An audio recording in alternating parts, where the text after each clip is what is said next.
Hello guys. Today I will be reading Chase the Thunder Away by Orphan Account. The reading is general audiences. Creator chose not to use archive warnings. The relationship is Regulus Black and James Potter, and Sirius Black and Remus Lupin. Okay. I hope you guys enjoy the fic. Summary. Very little could get James Potter out of bed after running all night with Remus after full moon. But there is one person, and James Potter never said no to Regulus. James stared down at the parchment.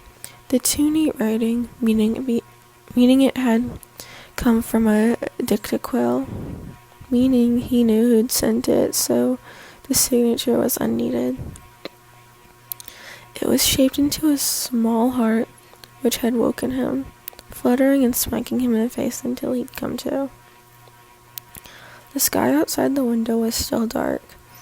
He was groggy enough he couldn't tell if it was near dawn or shortly after he had fallen to sleep. He was currently exhausted from the night before his moon run with Remus, but he doubted there was anything on the planet which could get him to ignore the summons. Astronomy Tower, 15 minutes. I've charmed the heart to pester you until you get out of bed. James half wondered if they'd done some real disservice in befriending the Slytherin, and more in James's case, which he recalled with a slight blush and small grin as he rummaged around for his cloak. It was tucked under Sirius's bed, which was presently empty as he was in the hospital with Remus, probably stroking his boyfriend's curls and dabbing Dittany on his wounds. Peter was snoring away, which left James free to wrap the cloak around his body, padding barefoot with his pajamas now too small and hanging several inches above his ankles. The common room was empty, the fire burning low, so no one was there to hear the portrait hole click open, then shut by absolutely nothing. Keeping his feet soft, running almost completely on his toes, James made his way through the corridor, past Mrs. Norris, with watchful eyes, which he swore could see him in spite of the cloak, and finally to the Astronomy Tower steps. His calves protested almost violently as he climbed, stag form or not. His muscles paid the price when Mooney was restless and wanted a good long run, but he did it in a way, because at the top there was promised kisses and a soft embrace, gentle fingers, and a warmth James had wondered if he'd ever get. It was strange, falling in love like this. Someone who should have been the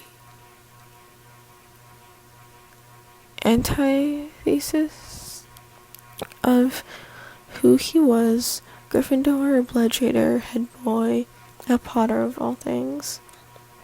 Sirius, of course, had led the charge when he declared he was not going to let his rubbish parents corrupt his brother any longer. He's soft, but only because they tell him he is, Sirius declared one summer, which had been particularly dreadful. That was long before Sirius had run away from home to live with James and his parents. The only thing that even kept the elder black in the horrible place as long as he stayed was Regulus. They feed him pureblood nonsense, Sirius said, pacing their dormitory floor one night after a row with Regulus in the corridor.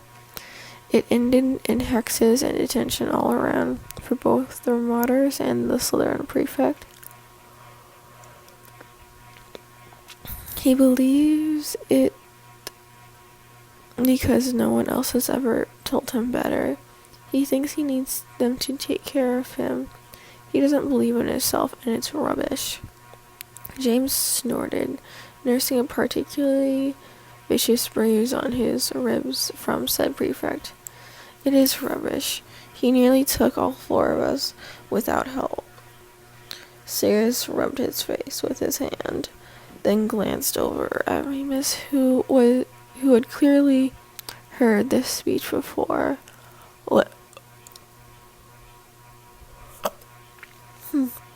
Sorry for the yawn.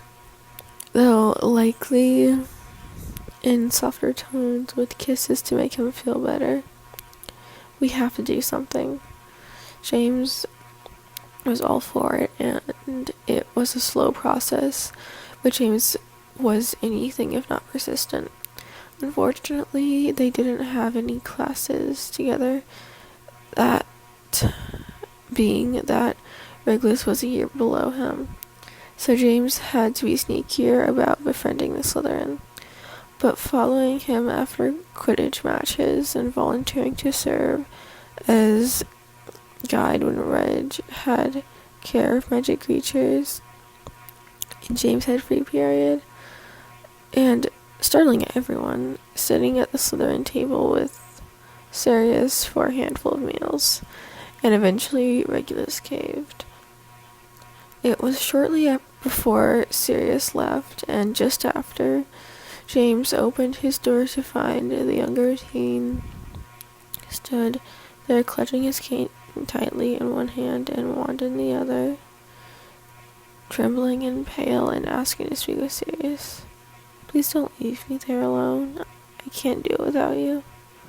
So stay, Sirius said, grabbing his brother by the shoulders. Stay with me. Regulus had refused, crushing James's heart, who had already discovered that he wanted more than friendship. He wanted to kiss him and hold him and make all the bad things stop. Different than he'd felt towards Sirius, but just as strong. The friendship hadn't ended though. And one day, at the start of James's 7th year, he came off the pitch from a grueling practice to find Regulus in the Gryffindor changing rooms waiting for him. James had laughed, then tugged him close. Regulus had reached up with a trembling hand to touch James on the lips, then asked to kiss him, and well, Sirius had been fierce at first, accusing James of using Regulus to fill in for Lily, but Remus quietly mentioned James hadn't fancied Lily in years, and they were quite good friends. He doesn't fancy just anyone, Remus said quietly.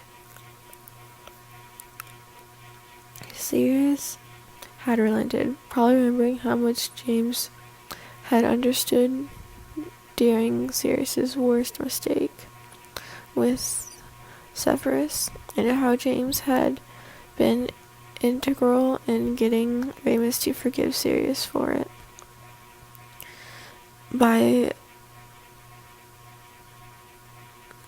And then James had his blessing, and when he told Regulus, the prefect had laughed and laughed, then kissed James and said that his final year of Hogwarts without him would be hell. And James reminded Regulus that there would be a flat waiting, and kisses and other things. By the time he reached the landing, he was grimacing in pain, but he could see Regulus leaned against one of the parapets with his arms crossed against the cold autumn wind. His face was turned up to the sky, the smallest smirk playing at the corners of his lips. His prefect badge was glinting against his robes, almost as a challenge to James. "I've called you head boy out of bed." James let his feet make noise now, as he crossed the distance between them. He didn't move the cloak. It was hardly necessary anyways, as Regulus's hand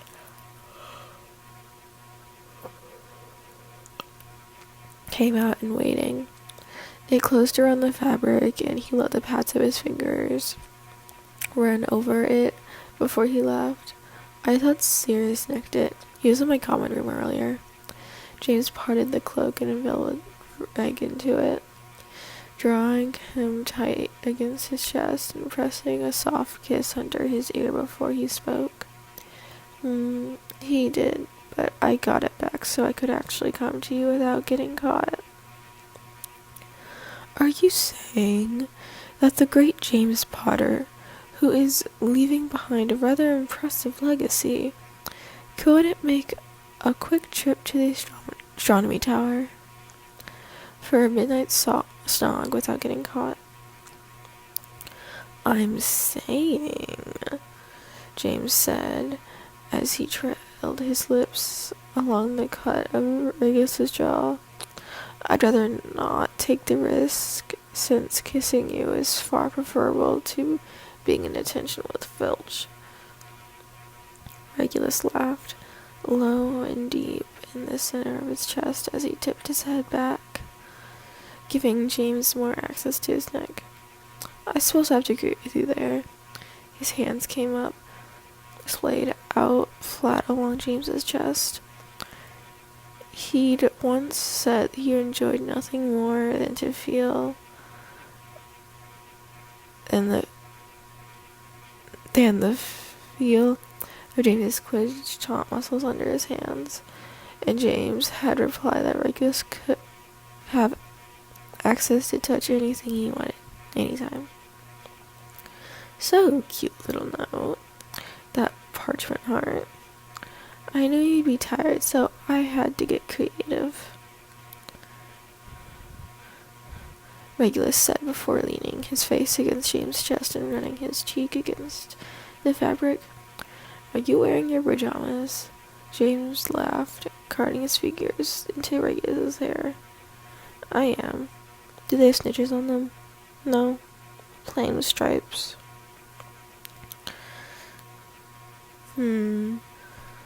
Regulus ran his fingers down his sleeve. "They're too small." "They are. Couldn't be ours to write home for more." "Dear Mummy, it seems my pajamas have all gone a bit small. Please send new ones with snitches and duckies." Regulus snickered as James cuffed him on the shoulder. "You are in ours. And yet here you are, like a little slag begging to kiss me." James pinched him by the chin, lifting his head and staring at the wondering, stormy gray eyes. "Well, I suppose there's no lie in that statement, but I'm only a slag for you." "I know," Regulus said, and then went on his toes to close the distance between them, their lips meeting soft, sliding together like puzzle pieces that were never meant to be apart. When he pulled away, he shrugged. "Were you a slag for anyone else, I'd have killed them by now and fed them to Remus." "That is probably one of the worst things I have ever heard," James admonished. Regulus grinned, rubbing the tip of his nose against the sensitive skin just under James's ear, just the way he liked it best. "And yet, here you are," he repeated.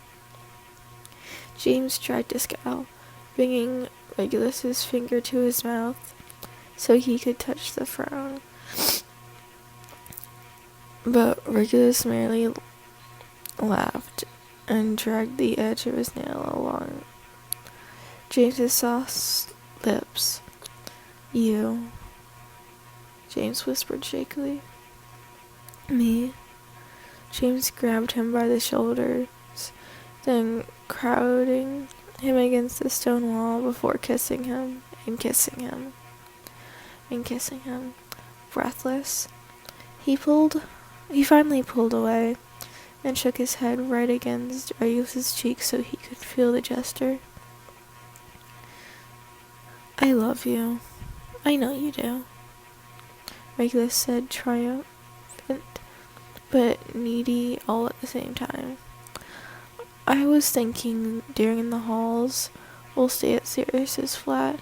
I know it well enough from when Alfred was alive. Your parents won't mind?" "My parents will have very little say come Christmas Eve when I turn 17.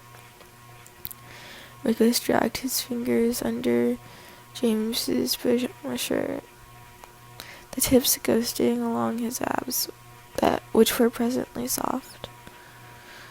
James grinned, wanting to jump with glee at the thought of Regulus being properly free from them. But he knew how much his boyfriend didn't like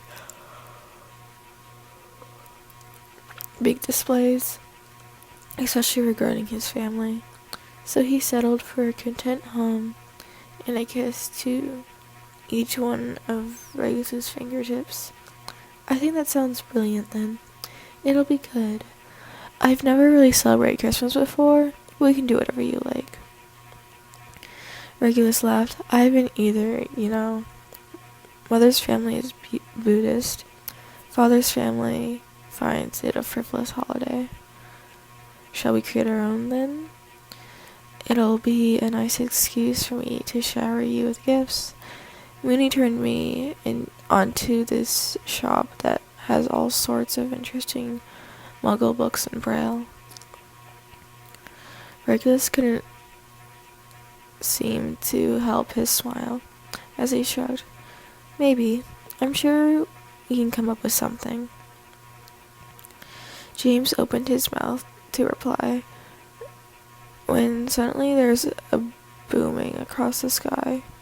Thunder, which was unusual in itself, and for this time of year. There was a rush of wind. James could see the storm rolling fast and furious. Regulus went tight in his arms, stiff all over, and James realized he was afraid. "Come on, let's get back inside." Regulus nodded, but didn't move. "I come to my dorm," James murmured against Regulus's ear. "We'll go get in under the cloak. No one will say a word." Which was true. No one could defy Head Boy, especially Potter, and especially because it came to Regulus. And I was gonna read that. Which was true. No one could defy Head Boy, especially Potter, and especially when it came to Regulus, because he was fierce, furious, and unyielding. Regulus nodded and clung to James's arms as they rushed for the door, just making it back into the tower as the rain unleashed its torrents. The thunder continued to boom, the lightning flashing through the windows, as James kept the cloak firmly around them both, navigating the familiar corridors until they were at the portrait hall.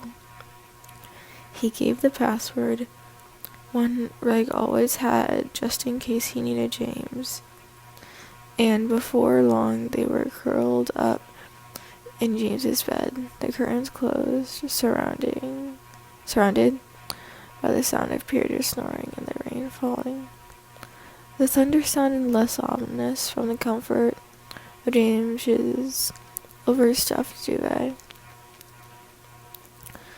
but Regulus's face remained firmly planted in the crook of James's neck, and his arm remained tight around the prefect, hand rubbing his back carefully, soothing. "Nothing can get you here, you know," James murmured. Regulus nodded, his eyes tight shut by habit, then necessity, as he'd never in his life ever seen an actual flash of lightning. But it soothed him, and eventually he relaxed as James's hand came around to play with his fingers. "Prof McGonagall is going to be furious if she knows I slept here again," he murmured, "and she won't give us detention together. And if Snape sees, I know. Oh, he knows. I'll hex him senseless if he breathes a word," James said, his voice low and furious. "And anyways, you can sneak out under the coat. I don't have my cane. I'll go with you in the morning. I'm not going to let you get in trouble. And I'm not letting you sleep alone when you're frightened." "Not frightened," Regulus said with a sniff, and turned his face towards James. Laughing, the Gryffindor kissed him. "Of course you're not. It's actually me, you know, terrified of these bloody storms. There's no way I could sleep without you here. And being that you were out all night with Moody the night before, sleep is critical," Regulus said, his voice calm and pragmatic. James chuckled again and kissed the tip of his nose. "Exactly. So you're doing everyone a favor here, since as head boy I need to be in top form." "Bloody hero me," Reg murmured, and was starting to sound sleepy. You should have been Gryffindor," James whispered, and hitched him close, letting their lips brush together once more. "Shut it." He was drifting now, to the sound of rain, to the feel of breath on his neck, and to the knowledge that it was only one more year after this, then the rest of their lives in front of them, and that, more than anything else, chased the thunder away. Oh my god, was that cute or what? Oh my gosh, two little beans. Literally, please leave kiddos for them. Oh my gosh, this is like so cute. My heart might actually explode out of my goddamn chest. Oh my gosh. Okay, well, that is this for this fic. Please go leave them kiddos on AO3. They deserve it and more. And I really hope you guys are taking care of yourselves, because you need to. Take care of yourselves. Please, for my sanity's sake, take care of yourselves. And for once, I'm remembering to say this. I remember, if you like to like, subscribe, and leave a comment on what I should read next, because I need, like, oh my gosh, something to, like, tell me what y'all like.